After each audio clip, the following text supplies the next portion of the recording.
Ranavav railway station ખાતે નેત્રયજ્ઞ camp અને blood donation કેમ્પનું આયોજન કરવામાં આવ્યું હતું। આ કેમ્પમાં લગભગ 400 જેટલા દર્દીઓએ લાભ લીધો હતો।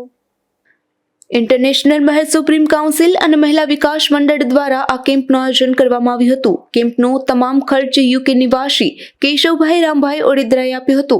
ત્યારે ડોક્ટર કાના ગરેજાએ કેમ્પમાં સેવા આપી હતી। આ કેમ્પ મામા સરકાર અન્ન ક્ષેત્ર ખાતે યોજવામાં આવ્યો હતો, જેમાં આદિત્યાણા અને અમરદળ સ્ટેશન પ્લોટ વિસ્તારના લગભગ 400 જેટલા દર્દીઓએ લાભ લીધો હતો અને 90 જેટલા દર્દીઓને નિઃશુલ્ક મોતિયાનું ઓપરેશન કરાવી આપવામાં આવશે। જ્યારે પોરબંદર જિલ્લા અને રાણાવાવ પોલીસ દ્વારા બ્લડ ડોનેશન કેમ્પનું પણ આયોજન કરાયું હતું, જેમાં અંદાજે 20 જેટલી બોટલ એકત્ર થઈ હતી। રાજુ કરવત્રા, ગુજરાત ન્યૂઝ, રાણાવાવ।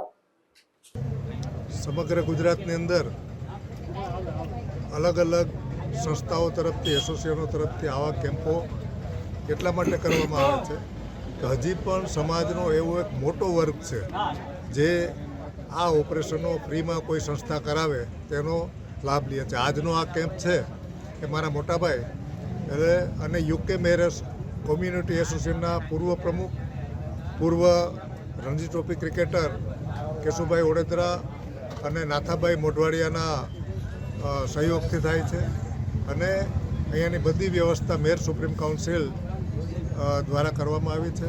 આજે વધુમાં વધુ હેતુ એ છે કે ગયે વર્ષે આદિત્યાણામાં જ્યારે કેમ્પ કરવામાં આવ્યો ત્યારે 89 લોકોના ઓપરેશનો કરવામાં આવ્યા હતા। એ વખતે માગણી એવી હતી કે આ વિસ્તારમાં હજી પણ વધારે લોકો છે, એટલે સતત બીજે વર્ષે આ કેમ્પ અહીંયા આપ્યો છે।